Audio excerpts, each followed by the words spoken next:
दोस्तों, हम लोगों को हमेशा लगता है कि पुण्य कर्म करने वालों को स्वर्ग की प्राप्ति होती है तथा पापी नीच क्रूर लोगों को नरक में जाना पड़ता है।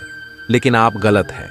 इस कथा के माध्यम से हम आपको बताएंगे कि स्वर्ग में जाने का असली हकदार कौन है और वह कौन से कर्म हैं जिससे आपके सारे कष्ट और पाप समाप्त हो जाते हैं। तो आइए दोस्तों, जानते हैं इस पवित्र कथा के माध्यम से। दोस्तों, एक बार पृथ्वी लोक पर 4 व्यक्तियों की मृत्यु एक ही साथ हुई थी। वे सभी लोग विचारों में अलग अलग और अलग अलग प्रदेश के रहने वाले थे। केवल संयोग से ही उन चारों का अंत एक ही समय पर हो गया था। एक ही समय पर यम के दूत उन चारों को लेने के लिए आए थे। मरने वालों में एक तो किसी प्रदेश का राजा था, दूसरा बड़ा धनी व्यापारी था, तीसरा एक पूजा पाठ करने वाला पंडित था और चौथा गरीब मजदूर था जो दिन भर मेहनत करके अपने परिवार का पालन पोषण करता था। चारों की आत्माओं को लेकर यमदूत मृत्यु के देवता धर्मराज की सभा में आकाश मार्ग से लेकर चारों आत्माओं को जा रहे थे। जब यम रजदूत उन चारों आत्माओं को लेकर यमराज के सभा में पहुंचे तो उनके सम्मुख जाकर खड़े हो गए। वे चारों सोच रहे थे कि कौन स्वर्ग में जाएगा और कौन नरक में जाएगा। यमराज अपने आसन पर विराजमान नहीं हुए थे।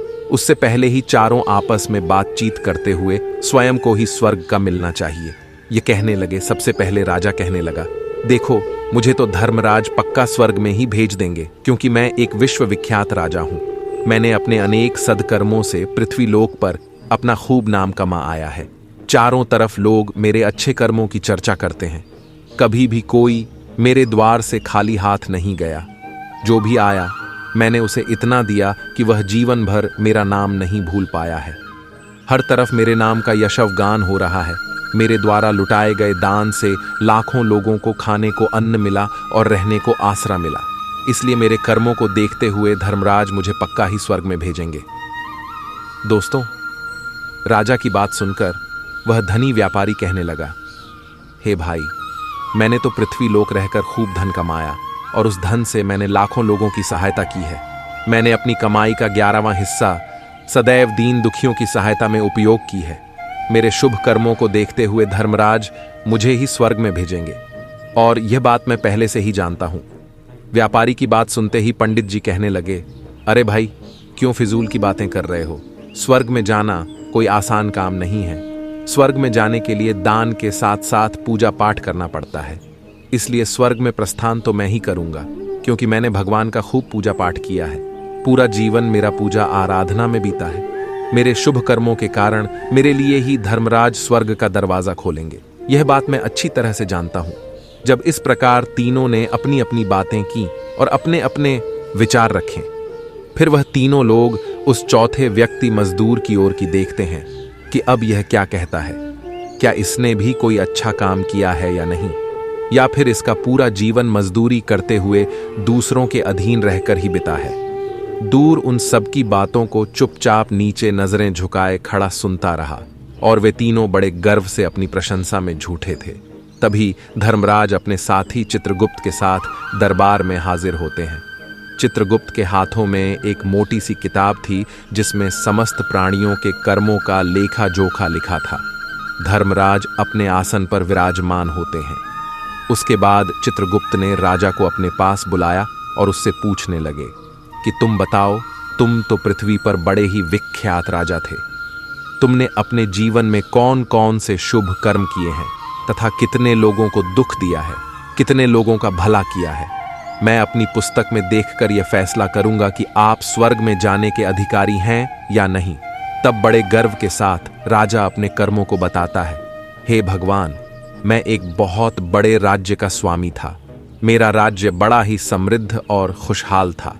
मेरे राज्य में दिनहीन गरीब लोग बहुत ही कम थे। सब मेरी छत्र छाया में बड़े आनंद के साथ जीवन यापन कर रहे थे। मैंने अपने राज्य के लोगों को किसी चीज की कमी नहीं होने दी। मेरे यहाँ हर भूखे को भोजन मिलता था। लाखों की धन मोहर उन्हें रोज दान में दी जाती थी। प्रजा के लोग मुझसे बहुत खुश रहते थे। दिन रात में यही मेरे जीवन के अच्छे कर्म हैं। राजा की बात सुनकर चित्रगुप्त ने अपनी पुस्तक उठाई और उसमें देखने लगे। पुस्तक में देखकर उन्होंने राजा को बताया कि तुम जो कह रहे हो वह सर्वथा सत्य है। तुमने अपनी प्रजा को बहुत सुख दिया है। परंतु इसके साथ साथ तुमने बहुत बड़ा अपराध भी किया है। तुमने अपनी राज्य की सीमा को बढ़ाने के लिए जितने युद्ध लड़े हैं, उन युद्धों में हजारों लाखों की संख्या में सैनिकों ने अपनी जान गंवाई है। उन सब की मृत्यु का कारण तुम बने हो। उनके परिवारों को, उनके बच्चों को अनाथ करने वाले तुम हो। उनके स्त्रियों को विधवा बनाने वाले भी तुम हो। उनकी मां की गोद भी करने वाले तुम हो। तुमने अपने ही सैनिकों के हजारों परिवारों को हमेशा दुख दिया है। युद्ध लड़कर राज्य बढ़ाने से अच्छा था कि तुम अपने पड़ोसी देशों से मित्रता करके उनके साथ व्यापार बढ़ते। आपका राज्य तब भी समृद्ध और संपन्न रहता। तुमने अपनी प्रजा को, नहीं सैनिकों को सुखी बनाया है, इसलिए तुम स्वर्ग के अधिकारी नहीं हो। यह बात सुनकर राजा चुपचाप पीछे हो गया। उसके बाद चित्रगुप्त ने व्यापारी से पूछा, आपने पृथ्वी पर कौन कौन से अच्छे कर्म किए हैं?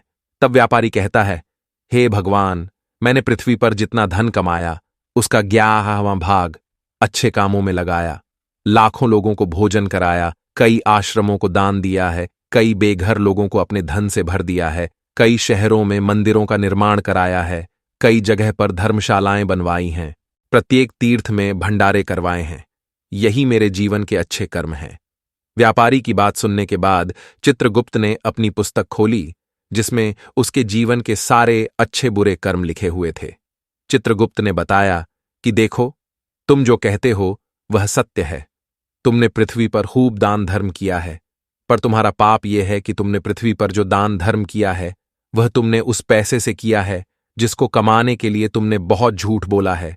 तुमने बहुत ठगी की है, कई चीजों में मिलावट करके बेचा है, नकली चीजों को असली के दाम में बेचा है, कितने व्यापारियों को रास्ते से हटाया है। तुम्हारे इन कर्मों से अनजाने में कितने लोग बीमार होकर मार गए हैं, कितनों ने आत्महत्या कर ली, कितनों की मेहनत का पैसा तुम्हारे पास चला आया। उन सब लोगों की बद्दुआ तुम्हारे साथ है। तुमने जो कुछ भी अच्छा काम किया है वह कर्म शून्य हो गया है, इसलिए तुम्हारे पास भी तुम्हारा कोई शुभ कर्म नहीं है। तुम स्वर्ग में जाने के अधिकारी नहीं हो। चित्रगुप्त की बात सुनकर व्यापारी भी बड़ा उदास होकर पीछे हो गया। उसके बाद पंडित जी को आगे बुलाया और पूछने लगे, तुमने अपने जीवन में कौन से अच्छे कर्म किए हैं? तब पंडित जी कहते हैं, हे भगवान, मेरा पुण्य यह है कि मैंने हजारों लोगों को ज्ञान दिया है, हजारों यज्ञों के अनुष्ठान को संपन्न कराया है, हजारों के घरों में पूजा पाठ कराया है, दिन रात मैंने ईश्वर का जप तप किया है, हजारों कन्याओं का विवाह कराया है, लाखों पिंडदान श्राद्ध कराए हैं, अनगिनत लोगों को मार्गदर्शन किया है। इससे ज्यादा शुभ कर्म और क्या हो सकता है? तब चित्रगुप्त अपनी पुस्तक में देखकर बताते हैं, हे पंडित महाराज, आपका कहना सत्य है। आपने वास्तव में हजारों लोगों को ज्ञान दिया है, लेकिन उस ज्ञान पर स्वयं कभी अमल नहीं किया। आपने सैकड़ों यज्ञ पूजा अनुष्ठान कराए, पर उसको निस्वार्थ भाव से किया गया, कोई कर्म नहीं था। तुम हमेशा से धन के लालची रहे हो, इसलिए तुम स्वर्ग में जाने के अधिकारी नहीं हो। अब तो उदास होते हुए पंडित जी भी पीछे हो गए। अब बचा केवल मजदूर, वह मजदूर। यह सब देखकर बड़ा हैरान था कि अब तक वह जिनको इतना महान समझ रहा था, उनमें से कोई भी स्वर्ग का अधिकारी नहीं रहा। तो मैं कैसे स्वर्ग में जा सकता हूं? मुझे तो स्वर्ग की कल्पना भी नहीं करनी चाहिए, क्योंकि मैं तो कभी पूजा पाठ जब तब या दान करने के लायक भी नहीं था, तो शुभ कर्म कहां से करता? मैं तो मेहनत मजदूरी करके सारे जीवन अपने परिवार का भरण पोषण करता रहा, वह मजदूर। यह सब बातें सोच ही रहा था। इतने में ही चित्रगुप्त ने उसे भी आवा लगा दी और उससे पूछा, किंतु वह मजदूर तो पहले से ही कहने लगा, भगवान, मैंने पृथ्वी पर एक गरीब के घर में जन्म लिया था, दान हवन पूजा पाठ करने के। मैं लायक ही नहीं था, तो मैं शुभ कर्म कहां से करता? मैं तो अपने परिवार का पालन पोषण बड़ी मुश्किल से कर लेता था। मैं जानता हूं भगवान कि मैं स्वर्ग में जाने का अधिकारी नहीं हूं। मैंने पृथ्वी पर भी नर्क भोगा है और आगे भी नर्क में ही जाने की हैसियत है, किंतु हे प्रभु, यहां पर भी मेरी एक इच्छा है। मैं स्वर्ग में तो नहीं जा पाऊंगा, लेकिन मैं एक बार स्वर्ग को अपनी आंखों को झपकाकर देखना चाहता हूं। इससे अधिक मेरी कोई इच्छा नहीं है, क्योंकि मैंने ऐसा कोई कर्म नहीं किया है जो कुछ देर के लिए ही मुझे स्वर्ग में पहुंचा दे। मजदूरी के बाद लोगों की सेवा के लिए मेरे पास समय नहीं बच पाता था। बचा हुआ समय मैं अपने बूढ़े माँ बाप की सेवा में लगा देता था, उनके लिए उन्हें खिलाता पिलाता, उनके वस्त्र बदलता, यही मेरी दिनचर्या थी। मुझे तो मंदिर में जाने का भी अवसर नहीं मिलता था। मजदूर की बात सुनकर चित्रगुप्त ने अपनी पुस्तक में देखकर पूछा, हे मानव, तुम ध्यान से सोचकर बताओ कि तुमने कभी तो कोई शुभ कर्म किया होगा। तब मजदूर अपने पूरे जीवन के घटनाक्रम को याद करता है। तब उसे याद आता है कि एक बार उसे बहुत तेज भूख लगी थी। वह रोटी खाने के लिए बैठा ही था। कितने में वहां एक बहुत ही कमजोर, बीमार कुत्ता टहल हुआ आ गया, जो ठीक से चल भी नहीं पाता था। वह आकर मेरे सामने बैठ गया और मेरी रोटी की ओर गौर से देखने लगा।